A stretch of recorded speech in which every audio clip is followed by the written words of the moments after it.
Trump's rigging the law in the USA so that he can pursue his enemies if he gets back into office. What do I mean? That Trump managed to pack the Supreme Court of the USA, SCOTUS as it is called, with 3 new members during his period in office. That's a surprising number of Supreme Court judges for any president to appoint, because there are only 9 in total.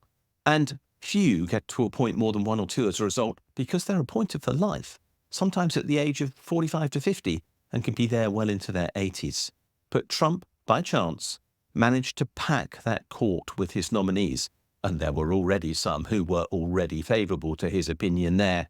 The consequence is that he has managed to shift the whole balance of power within the US government system away from Congress or the Senate, or even to some extent the President, to the Supreme Court. And those are the 4 locations of power within that federal system. The Supreme Court has now ruled that a president cannot be held criminally liable for his actions as president whilst in office. Now you can see the consequence of that. You could see a president who wanted to use his period in office to pursue those who he considers to be his enemies, and I'm using the word he, by the way, simply because we've not yet had a female US president, to use that opportunity to literally victimize people who he has said have offended him. Remember 2016?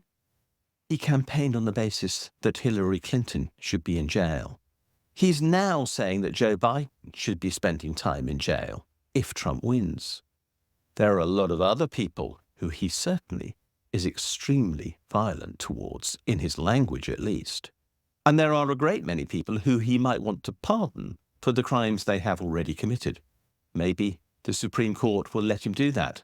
Highest on his list will be himself, because some of the cases outstanding against him, which will not be tried until after the presidential election is over, could be suspended as a result. Now, this is profoundly dangerous.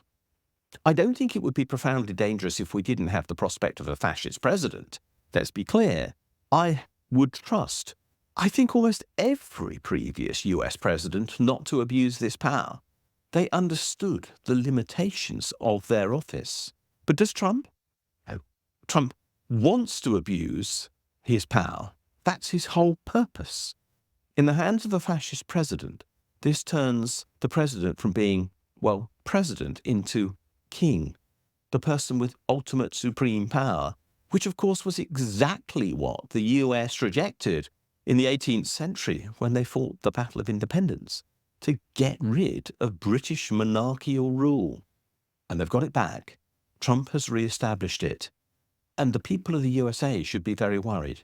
Most particularly, those who have stood out against Trump should be worried, because this man will play the role that fascism assigns to him of the supreme strongman and use it against those who he considers his enemies, but who others might think upholders of the law. It's a deeply worrying situation.